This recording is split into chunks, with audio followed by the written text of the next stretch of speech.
Hoy vamos a analizar el aspecto espiritual del arte. Vamos a hablar de lo espiritual en el arte, vamos a tratar de ver qué es eso de lo espiritual y cómo lo aplicamos a nuestro quehacer diario con la pintura. Ante todo quiero explicaros que estas son mis humildes opiniones, es la experiencia de mi vida y esto lo explico porque yo lo creo así. Cada uno puede tener sus credos particulares y yo los respeto, igual que espero me respetéis los míos también. ¿Qué es aquello que es espiritual?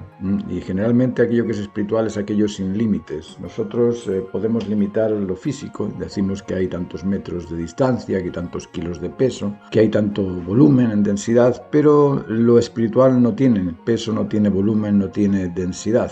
Lo espiritual no tiene límites y por lo tanto no tiene morfología, no podemos decir qué tipo de forma tiene aquello que es espiritual.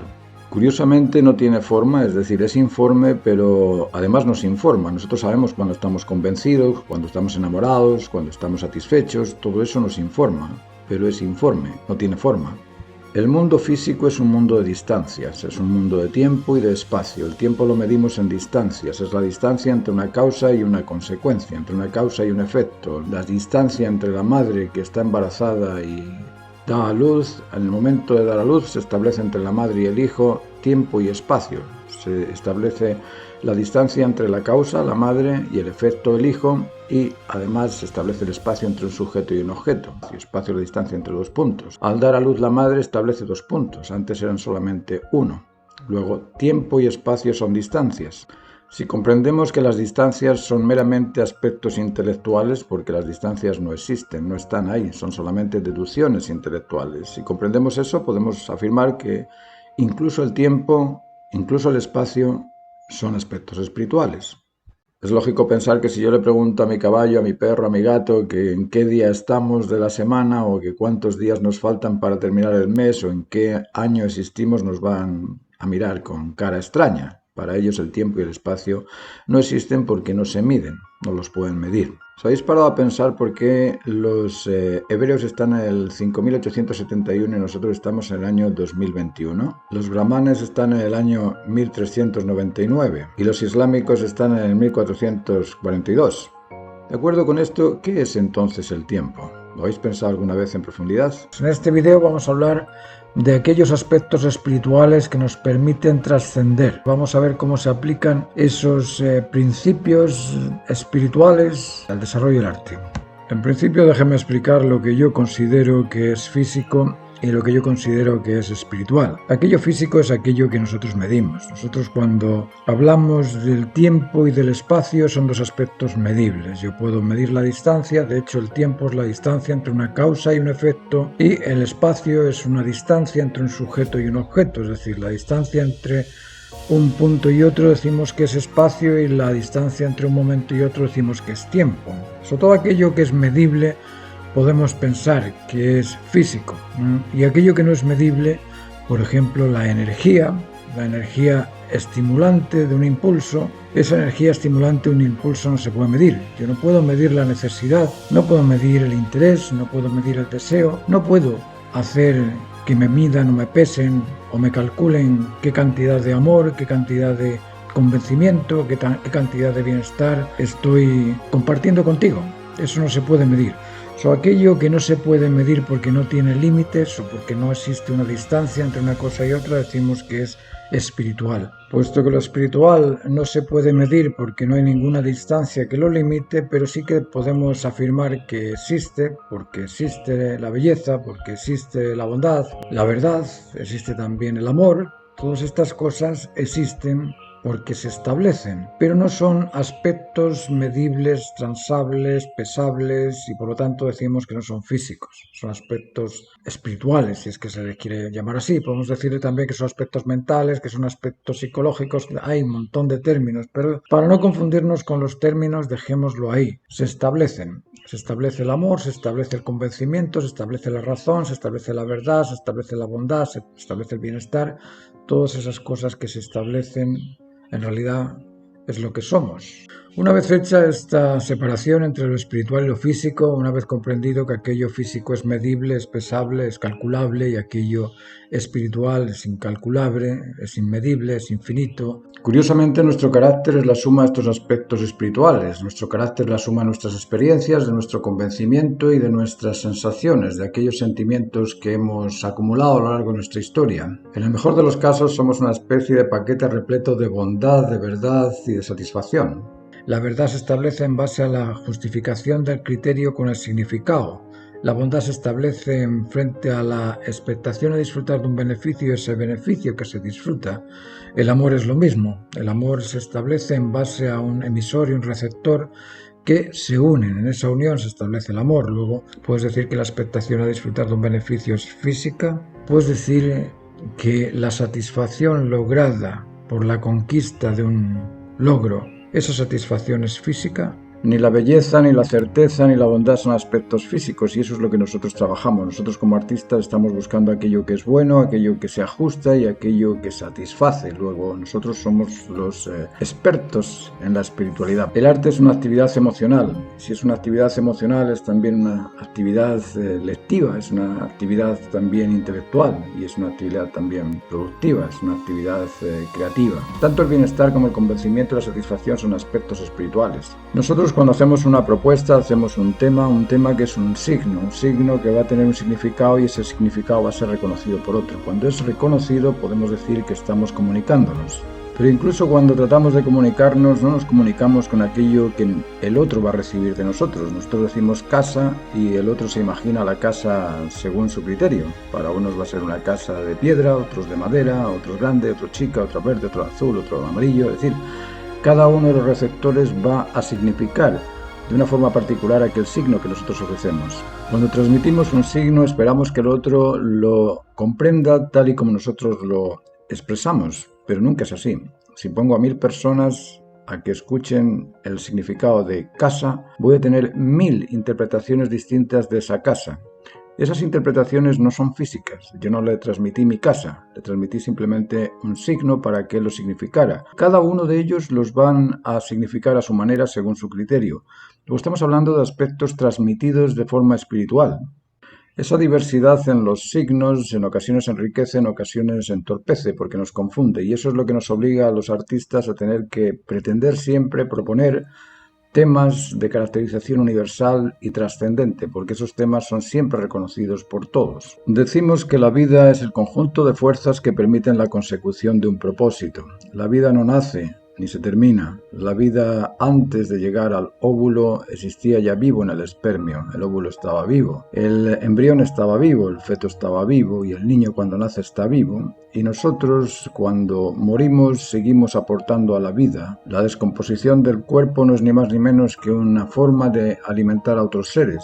Si dejamos a un lado la superficialidad y nos ponemos a pensar profundamente en qué es la vida y qué es el valor, nos vamos a dar cuenta de que tanto la vida como el valor son aspectos espirituales. Si analizáis en profundidad el significado de la fuerza y de la energía, os vais a dar cuenta de que la fuerza es motivada por la energía y la energía ni se crea ni se destruye. Entonces vive, muere. Todo nuestro actuar es un impulso motivado por algún tipo de estímulos.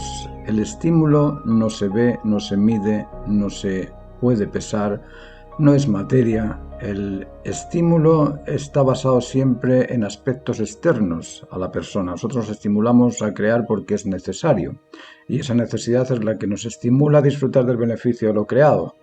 Pero ese estímulo inicial del actuar es espiritual. Con este video pretendía aclararles algunos aspectos, pero al parecer creo que estamos más confundidos que al principio. Lo único que quería explicarles es que el arte en sí existe por y para la espiritualidad. Los artistas son creadores del bienestar estético, son creadores también del ajuste y somos también creadores de la satisfacción. Luego somos parte de esa conquista espiritual que es la belleza. Pensar en los estados de ánimo como aspectos espirituales es correcto, porque el estado de ánimo siempre depende de un estímulo, pero esos estímulos también podemos controlarlos. Nosotros tenemos el poder el poder de controlar y de dominar los excesos, las carencias, tenemos el poder de controlar el celo, tenemos poder de controlar los instintos. Ese poder es el elemento espiritual particular de cada uno, que es el que nos crea, es el que nos hace. El poder controlar aquellas reacciones derivadas de las sensaciones nos hace ser en unos casos más fuertes, en otros más débiles, en unos casos más sensibles, en otros casos más insensibles. El estímulo por conocer las cosas, por descubrir las cosas, nos puede hacer más o menos intelectuales, con más o menos recursos intelectuales, con más o menos recursos de información. El estímulo de la motivación nos puede hacer más o menos creativos. Eso es también espiritual, pero lo importante es comprender que tenemos la capacidad de dominio sobre esas sensaciones, no sobre las sensaciones en sí, sino sobre las respuestas a las sensaciones. Las sensaciones las sentimos todos. El boxeador al que le pegan un golpe en la cara siente dolor, como todo el mundo, pero está acostumbrado a controlarlo y no llora. El niño cuando le das un cachetón va a llorar porque no controla, no tiene dominio sobre esas sensaciones. El tema del dominio debemos de comprenderlo bien, porque el dominio de las cosas, el dominio de las sensaciones, del conocimiento, de la actitud, ese dominio es el que nos permite crecer y desarrollarnos, y sobre todo si queremos ser artistas, tenemos que nutrirnos de ese dominio sobre aquellas cosas que nos impiden lograr la satisfacción, la justicia y el bienestar. Si somos capaces de dominar la disciplina y la concentración, creamos un hábito repetido, y como todos sabéis, la técnica es un hábito repetido y el oficio es el dominio de una técnica. Es obvio que existen aspectos distractores que en algunos casos nos distraen y nos dispersan, pero somos nosotros los dueños de esa dispersión. Nosotros somos aquellos que podemos controlar la disciplina y evitar ser dispersos. Ser disperso es el enemigo número uno del arte. Disperso es aquel descontrolado e impredecible que no termina lo que empieza. En ese caso es muy difícil que consiga obras extraordinarias cuando no las terminan. Volviendo al tema de la espiritualidad, y sin ánimo de ofender vuestra confianza en la ciencia, porque hoy en día parece que la ciencia y la filosofía son como el perro y el gato, no se juntan, pero todo tipo de significado científico pasa a ser un contenido epistemológico, y la epistemología es filosofía. Nosotros somos artistas de la belleza, y la belleza significa, y porque significa también es un contenido epistemológico. El arte, la ciencia y la filosofía son aspectos indivisibles.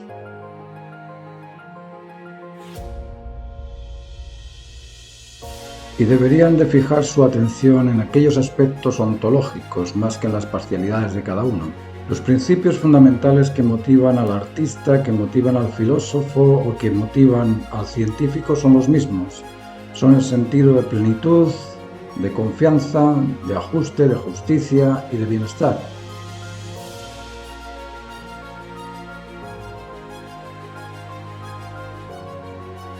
Y esos valores se derivan del mismo ideal común, del mismo sentido común compartido y del bienestar común también compartido. Por eso que es importantísimo reconocer la naturaleza humana. Y no solamente la naturaleza humana, sino también la naturaleza de la creación.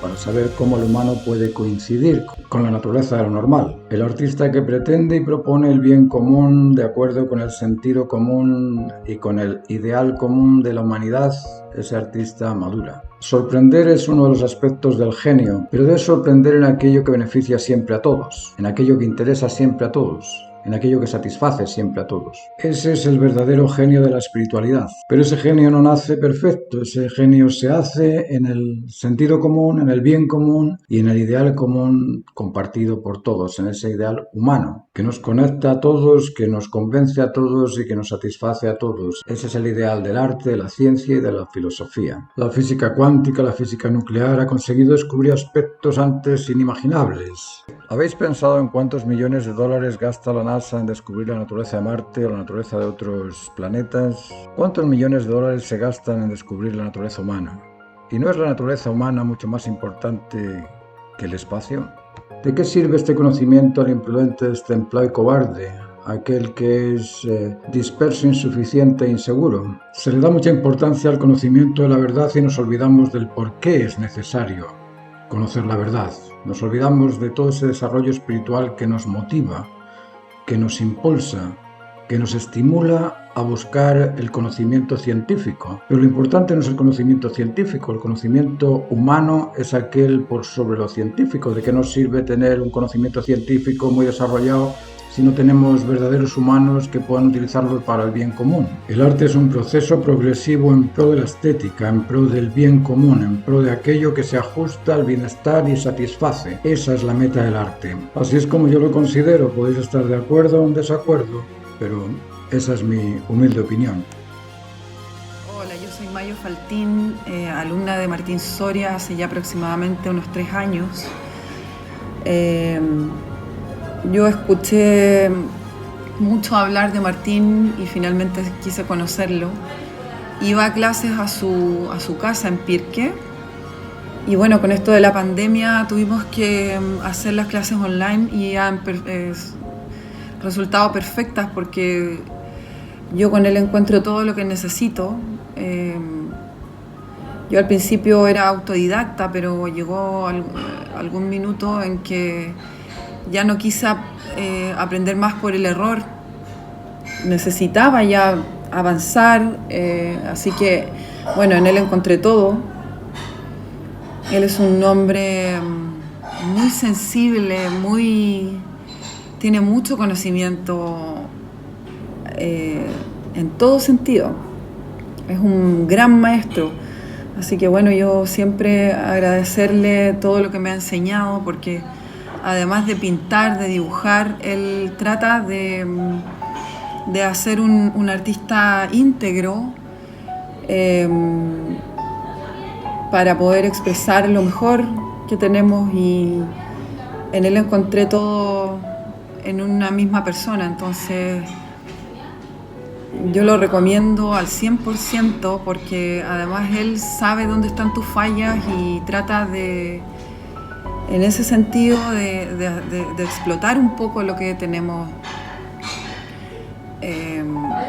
Y la verdad es que funciona muy bien las clases online porque hacemos mucho ejercicio en la casa, tenemos mucho tiempo también y siempre está dispuesto a aclarar todas las dudas que tenemos como artista, que son muchas. O sea, uno nunca deja de aprender y él tiene una capacidad de vocación increíble. Además que me gustan mucho sus clases, son muy lúdicas, sabe mucho y enseña muy bien.